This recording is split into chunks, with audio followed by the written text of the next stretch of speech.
warahmatullahi wabarakatuh. Perkenalkan, nama saya Dwi Putra Yusuf. Saya dari kelas 1G jurusan Pendidikan Guru Sekolah Dasar semester 1. Tujuan saya membuat video ini untuk memenuhi tugas mata kuliah Bahasa Indonesia. Baik, yang pertama kita akan membahas tentang Bahasa Indonesia. Yang pertama, sejarah perkembangan dari Bahasa Indonesia. Lahirnya bahasa Indonesia tidaklah semudah yang kita bayangkan, seperti mendapatkan durian yang jatuh dari pohonnya. Bahasa Indonesia lahir dan berkembang berkat perjuangan para leluhur bangsa. Dengan kata lain, bahasa Indonesia lahir diiringi tetesan keringat, tetesan darah, dan tetesan air mata para pejuang terdahulu sebelum tahun 1928. Keberhasilan tersebut diawali dengan perjuangan dan perjalanan sejarah yang panjang. Dengan kata lain, lahirnya bahasa Indonesia sudah ada sebelum dikukuhkan pada tanggal 28 Oktober tahun 1928 oleh para pejuang waktu itu. Sebelum dikukuhkan bahasa Indonesia sebagai bahasa persatuan, digunakanlah bahasa Melayu. Bahasa ini telah menjadi bahasa lingua franca di seluruh tanah air Indonesia. Kemudian yang kedua, yaitu kedudukan bahasa Indonesia. Secara umum, kedudukan bahasa Indonesia yaitu sebagai bahasa nasional dan sebagai bahasa negara.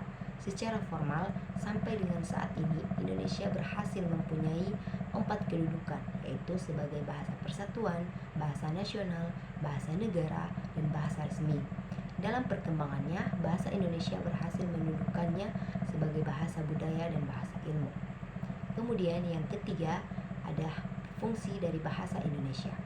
Fungsi bahasa dapat dibagi menjadi 2 bagian, yaitu fungsi bahasa secara umum dan fungsi bahasa secara khusus. Fungsi bahasa secara umum yaitu sebagai alat untuk mengungkapkan perasaan, alat komunikasi, alat berintegrasi, dan alat kontrol sosial. Kemudian pada fungsi bahasa secara khusus yaitu dengan mengadakan hubungan dalam pergaulan sehari-hari, mewujudkan seni. Yang ketiga, mempelajari bahasa-bahasa kuno. Yang keempat, mengeksploitasi ilmu pengetahuan dan teknologi. Kemudian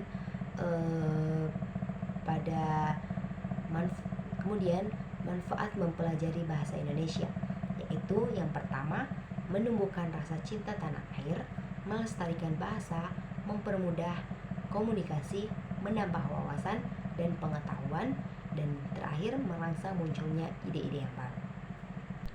Kemudian resume yang kedua yaitu tentang ragam bahasa ilmiah. Pengertian dari ragam bahasa ilmiah adalah salah satu bentuk keragaman bahasa yang terbentuk dari cara penyampaiannya.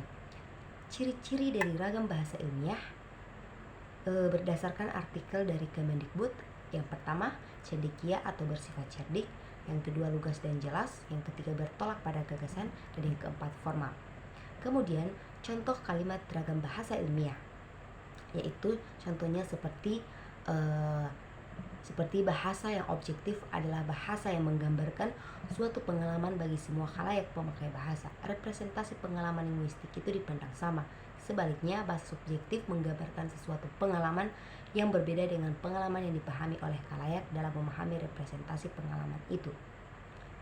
Oleh karena itu, keobjektifan bahasa dapat ditingkatkan dengan meniadakan atau meminimalkan pendapat dan sikap pribadi tersebut.